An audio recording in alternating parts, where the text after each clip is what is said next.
हैं 27वीं एशियाई table championship 2024 में महिला टीम इवेंट में स्वर्ण पदक किस देश ने जीता है।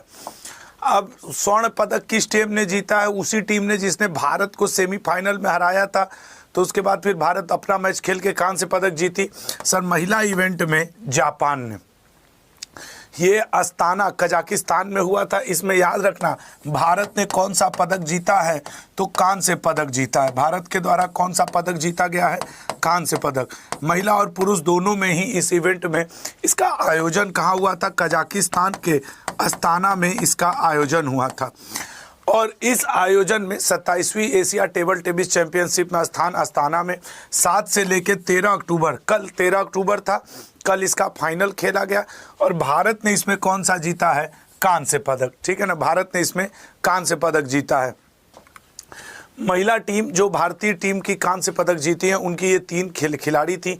यही जापान से सेमीफाइनल में भारत हार गई थी। जीती होती तो मैटर अलग होता। तो स्वर्ण पदक विजेता जापान ने फाइनल में चीन को हराया है। उसके अलावा भारतीय पुरुष टीम भी, महिला टीम और पुरुष टीम भी कांस्य पदक जीत चुके, जिसको हम लोग शुक्रवार को ही पढ़ चुके थे।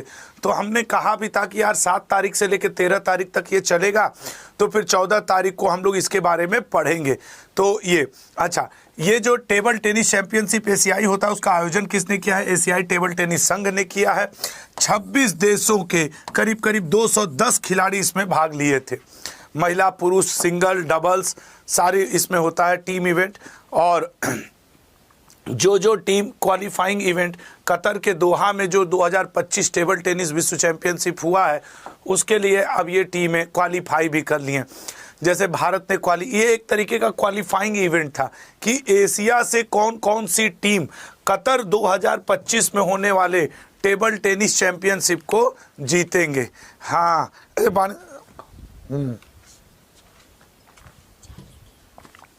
अब चाय बनाया हो तो ठीक है, नहीं बनाया तो कोई नहीं, तुम लोग अपने लिए मंगा के पी लो, तब रहने दो। तो ये है, तो ये आप क्लियर यहाँ पे देख लिए कि इसने टेबल टेनिस चैंपियनशिप यहाँ पे जीती है। हाँ, अगला पॉइंट देखते हैं। किस संगठन को 2024 का नोबेल शांति पुरस्कार दिया गया है? किस संगठन को नोबेल शांति पुरस्कार? रटे तो बैठे हैं हम लोग कि किसको केमिस्ट्री का, किसको फिजिक्स का। हाय हिंटन फिजिक्स वाले हो गए, केमिस्ट्री वाला कौन है बताओ? वैसे सच कहें तो केमिस्ट्री वाला भी मुझे भी नाम नहीं याद आ रहा है, क्या था केमिस्ट्री का? अब याद, दवा वाला तो याद आ गया, केमिस्ट्री वाला थोड़ा थोड़ा भूल रहा हूँ। खैर कोई नहीं, अभी याद आ जाएगा। निहोन हिदांक्यो, जरा देखते हैं, जापान के हैं। निहोन हिदांक्यो ऑर्गेनाइजेशन को 2024 का नोबेल शांति पुरस्कार मिला है परमाणु हथियारों के खिलाफ मुहिम चलाने के लिए। वैसे भी जापान पे जब 6 अगस्त 9 अगस्त नागासाकी हिरोशिमा पे परमाणु बम 1945 को गिरा था, तब से ही जापान परमाणु बम के खिलाफ रहता है कि नहीं हम बनाएंगे भी नहीं, बल्कि उस परमाणु बम के हथियारों का उपयोग कम हो उसके खिलाफ वो मुहिम भी चलाता है। ठीक है ना। हिबाकुशा परमाणु हमलों के पीड़ितों के अनुभव साझा किए जाते हैं। नई पीढ़ी परमाणु हथियारों खतरों को दुनिया तक पहुंचाने का काम जारी रखेगी। इस बात के लिए इसी तरीके की एक अंतर्राष्ट्रीय संस्था है जिसका नाम है OPCW, organisation for the prevention of chemical weapon. इसे भी एक बार शांति का नोबेल पुरस्कार मिल चुका है। और अब निहोन हिदांक्यो ऑर्गेनाइजेशन को शांति का नोबेल, हाँ डेविड बेकार डेमिस, हाँ सही है, बकरा हंसा जंप करके, याद आ गया। ठीक है ना। तो ये आपको याद रखना होगा। मेडिसिन का वही जो हम लोग कोड बनाए हैं वही है कि सर मेडिसिन वाला किसको मिला है? तो सकून मिलेगा जब तुम क्या करोगे? मेडिसिन ले लोगे। और अगर तुम्हें कोई हिट कर दिया, धक्का मार दिया, चोट वोट लग गया, तो तुम्हारे मुंह से हाय होए निकल जाएगा। बकरा हंसा जंप करके या डैडी जान भी इसका कोड है। और साहित्य में बहुत लोग हाँकते हैं, हाँकना, हांग कांग, बहुत लोग हाँकते हैं, हांग कांग। और रोचक तथ्य, जॉन बी गुडनेफ अब तक के सबसे उम्रदराज नोबेल पुरस्कार विजेता हैं। तो अब सभी मिल गए हैं, मेडिसिन साहित्य का भी मिल गया और शांति का भी अब मिल गया। इसका मतलब अब बस एक बचा है, 1 2 3 4 5। अब आपका इकोनॉमिक्स, अर्थशास्त्र, ये वाला भी आजकल में हो ही जाए तो फिर इसके ऊपर एक 10 मिनट शो हो जाए। लेकिन मुझे ये ज़रूरत ही ना है, ठीक है ना। अलग नाम के स्टूडेंट लिख रहे हैं सर ट्रिक की ज़रूरत ही ना है, हो सकता है तुम्हें ना हो, इधर तो याद करने के लिए है कि 4-5 ठो याद हो गए। भारत की ग्लोबल हंगर इंडेक्स 2024 में रैंकिंग क्या है, ये इंपॉर्टेंट है। ग्लोबल हंगर इंडेक्स में भारत की रैंकिंग 127 देशों में भारत की 105वीं रैंकिंग, और जबकि 2023 का देखोगे तो 111वीं थी, थोड़ा सा सुधार। GHI 27.3 है। दक्षिण एशिया में ये देश हैं जो भारत से ठीक ठाक स्थिति में, एक पाकिस्तान को छोड़ दिया जाए तो शीर्ष 22 देश चीन, UAE, कुवैत समेत 22 देश पहले स्थान पे हैं, ठीक है ना। 3 डायमेंशन पे इसको हम लोग मापते हैं। हालांकि आपसे कभी ये नहीं पूछेगा, लेकिन बाकी आपसे भारत की रैंकिंग जरूर पूछ सकता है, वो आप याद रखेंगे, ठीक है ना। और एशिया में कौन है उसकी रैंकिंग आपसे पूछ सकता है कि एशिया में ये जैसे चाइना, UAE, कुवैत, ये सब रैंक्ड फर्स्ट एशिया में है, ठीक है ना, तो इनको भी याद रखिएगा। अगला पॉइंट पे आएंगे। मिल्टन को हाल ही में समाचार पत्रों में देखा गया है, यह क्या है? मिल्टन को हाल ही में समाचार पत्रों में देखा गया है, तो याद रखना मिल्टन एक बड़ा हरिकेन है, एक तूफान है। कि ये क्वेश्चन जब पूछेगा तो इसी तरीके से कि मिल्टन को हाल ही में चर्चाओं में देखा गया तो यह क्या था। अब उस समय नहीं याद आएगा कि मिल्टन का बोतल थर्मस तो नहीं है, दीपावली बीती है तो ये चीज थोड़ा सा ध्यान रहा था, आपको थोड़ा ध्यान रखना होगा। तो ये बात याद रखेंगे। फ्लोरिडा में टकराया है, सेंट पीटर्सबर्ग में, सामान्य सब कुछ एकदम खतरनाक तरीके से हुआ है। नेक्स्ट पॉइंट पे जाएंगे, ठीक है ना। नेक्स्ट पॉइंट पे जाएंगे। 193 किलोमीटर प्रति घंटा की स्पीड से चला है। 193 मतलब अगर 193 के हिसाब से देखो तो बहुत ज़्यादा खतरनाक श्रेणी में था। विनाशकारी में नहीं जा पाया लेकिन बहुत ज़्यादा खतरनाक श्रेणी में था, ठीक है ना। तो अब याद रखेंगे कि मिल्टन नामक हरिकेन कहाँ पे आया है? अमेरिका में आया, फ्लोरिडा में आया, गल्फ ऑफ मैक्सिको शुरू हुआ, अटलांटिक में समाप्त हुआ है। मोहम्मद सिराज को किस राज्य में DSP नियुक्त किया गया है? मोहम्मद सिराज भारतीय तेज गेंदबाज हैं और इन्हें तेलंगाना राज्य सरकार ने अपने यहाँ DSP नियुक्त किया है। अभी इसी तेलंगाना में हम लोगों ने 2 दिन पहले बथुकम्मा फेस्टिवल, बथुकम्मा महोत्सव या त्यौहार भी पढ़ा था कि बथुकम्मा महोत्सव कहाँ? तेलंगाना में। तेलंगाना के साथ साथ आंध्र प्रदेश में भी। तो फिलहाल मोहम्मद सिराज जो कि भारतीय टीम में तेज गेंदबाज है, अभी वर्तमान में खेल भी रहे हैं, T20 भी खेलते हैं, टेस्ट भी खेलते हैं, वनडे भी खेलते हैं, इनको तेलंगाना राज्य सरकार ने DSP। इस फोटो को देख करके तुम एक बात क्या समझ पा रहे हो?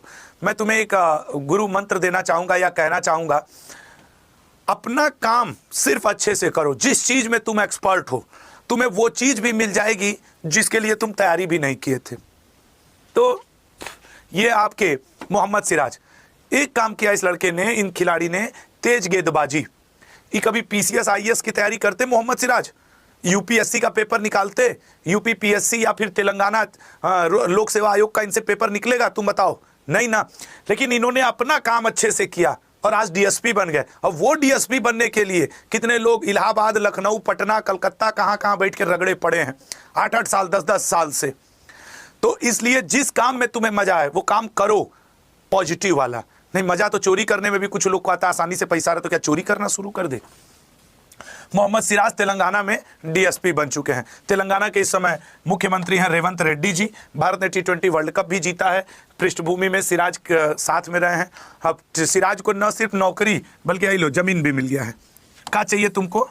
सरकारी नौकरी, DSP का जमीन भी दे दिया गया। अब हम और तुम सोचते रहें, ठीक है ना। एक लोग पूछ रहे हैं सर कौन है? अरे मोहम्मद सिराज है। पागल, अब ना लिखो तो सब इतना। मोहम्मद सिराज हैं, भारतीय टीम के तेज गेंदबाज हैं, सिराज गेंदबाज, ठीक है ना। ये तेज गेंदबाज ये हो गया भारत के। अब बताओ, कुछ लोग इनको भी ना जानते, इनको खाली गेंदबाजी के दम पे बना दिया गया है, ठीक है ना। नहीं, ये होता है साक्षी प्रजापति, खेल विभाग में ये चीज़ें होती हैं, आवंटित कर दी जाती हैं। तो ये हो गए, देख लो 30 साल के हैं, इतना सा मैच खेले हैं, DSP OSP बन के तैनात हैं। इसीलिए कभी कभी हमको लगता है कि मैंने भी टीचिंग चूज करके अच्छा किया है, क्योंकि मतलब मुझे भी मज़ा इसी में है, पढ़ाने में। शायद मैं इंजीनियरिंग करके कोई इंजीनियर किसी कंपनी में नौकरी कर रहा होता, मुझे तनिक भी मज़ा ना आता। कभी कभी बड़ा सोचता हूँ, भगवान को थैंक यू बोलता हूँ, सही किए भगवान मुझे टीचर बना करके। भारत डिजिटल कृषि सम्मेलन, कृषि को डिजिटली बढ़ावा देने के लिए डिजिटल कृषि सम्मेलन नई दिल्ली में हुआ, ठीक है ना। कहाँ आयोजित किया गया था? नई दिल्ली में। 2024 का इंडिया डिजिटल एग्रीकल्चर कॉन्फ्रेंस, बल्कि तुमको इंडिया डिजिटल कॉन्फ्रेंस से एक बात और याद बता दे, सरस मेला का आयोजन कहाँ पे हुआ है? सरस मेला, ग्रामीण एवं विकास मंत्रालय ने सरस मेला का आयोजन कहाँ किया है, बताइएगा। सरस मेला का आयोजन, सरस मेला 2024 ग्रामीण एवं विकास मंत्रालय द्वारा इसी हफ्ते में, आपके आज क्या तारीख है? 14 अक्टूबर, 13 अक्टूबर से लेकर के 27 अक्टूबर तक कहाँ किया जा रहा है? किसी को याद आ रहा है? तो मैं बता दूं कि सरस मेले का आयोजन गुरुग्राम में, गुरुग्राम में। अच्छा, ये क्वेश्चन अचानक पूछने का रीजन जानते हो? कल मैं यहाँ गया था, मैं कल शाम में यहाँ सभी राज्यों के स्टॉल वगैरह गए थे, तो मैं यहाँ जा कर के बढ़िया जो हैंडमेड चीज़ें होती हैं, जैसे चंदन का साबुन, वो चंदन का मॉइस्चराइज़र, ये सब खरीद उरीद के लाए, बड़ा अच्छा हमको लगा। वहाँ कर्नाटक वाले स्टॉल पे गए, कर्नाटक राज्य के। तो आपके भी कभी राज्य में ना इस तरीके के जो मेले लगते हैं, जो अन्य राज्यों के फूड स्टॉल, कपड़े का, और ये अभी तो कल शुरू हुआ, अभी 2 दिन हम और जाएंगे इसमें, कि आओ तो तुम लोग भी अगर अगल बगल के हो तो बड़ा मज़ा रहता है ऐसे में। हमको गुजरात स्टाइल की बेडशीट बड़ी पसंद आई, तो ये भी याद रखो कि सरस मेला कहाँ हुआ है। खैर, तो फिलहाल इंडिया डिजिटल एग्रीकल्चर कॉन्फ्रेंस 2024, इसका आयोजन हुआ नई दिल्ली में। कौन सेंट विंसेंट के लिए भारत के अगले उच्चायुक्त बने हैं? सेंट विंसेंट के लिए उच्चायुक्त बने हैं सुभाष प्रसाद गुप्ता जी, ठीक है ना, सुभाष प्रसाद गुप्ता जी। तो सुभाष प्रसाद गुप्ता जी जो वर्तमान में सूरीनाम गणराज्य में भारत के राजदूत है, साथ ही साथ सेंट विंसेंट और ग्रेनेडाइस, ये भी याद रखना, ग्रेनेडाइस के लिए भी भारत के अगले उच्चायुक्त के रूप में नियुक्त किए गए हैं, ठीक है ना। तो ये भी थोड़ा सा आप याद रखेंगे, ग्रेनेडाइस के उच्चायुक्त के रूप में।